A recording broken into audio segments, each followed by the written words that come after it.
പിള്ളേരുമായി കൂട്ടുകൂടരുത്. പിന്നെ ആനമക്കാരിയുടെ പുന്നാരമോളുടെ പുന്നാരമോളാ. എന്റെ ഉപ്പുപ്പാക്കെ ഒരാന ഉണ്ടായിരുന്നു, വലിയൊരു കൊമ്പനാന.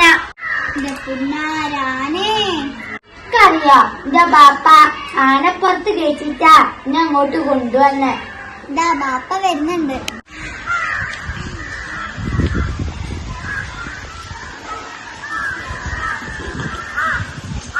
എന്താ ഒരു വിഷമോ.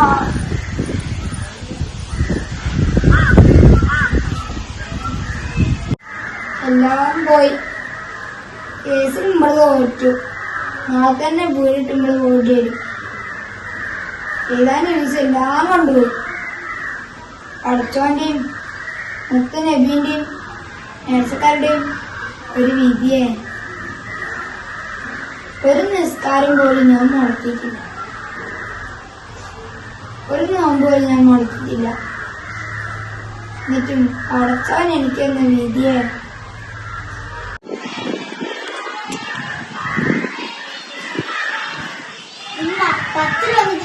എന്തെങ്കിലും പണി ചെയ്യും.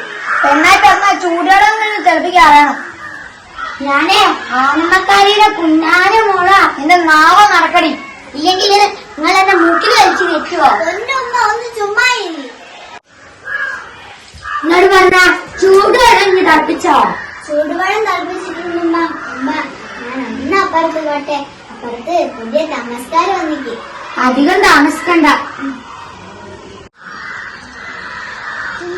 നിന്റെ പേരെന്താ? എന്റെ പേര് തുന്നലി എന്നല്ല, ബുദ്ധൂസെ. തുഞ്ചരി എന്ന് പറയണം. ആട്ടെ, പേരെന്താ? കുഞ്ഞാത്തുമ്മ എന്തിനാ ബുദ്ധൂസ് എന്ന് വിളിച്ചത്? ബുദ്ധൂസ് അങ്ങനെയല്ല, എന്നെ എന്തിനു ബുദ്ധൂസ് എന്ന് വിളിക്കുന്നത് എന്ന് ചോദിക്കണം. പെണ്ണിന്റെ പര്യായമാണ് ബുദ്ധൂസ്. എന്റെ ഇക്കാക്ക പറഞ്ഞു തന്നതാ. എന്റെ ഇക്കാക്കന്റെ പേരെന്നാ? നിസാർ അഹമ്മദ്. പെണ്ണിന്റെ പേരെന്നാ? ആയിഷ. നീ ഏത് ജാതിയാ? മുസ്ലിം. ഞങ്ങളുടെ മാതിരിയാ?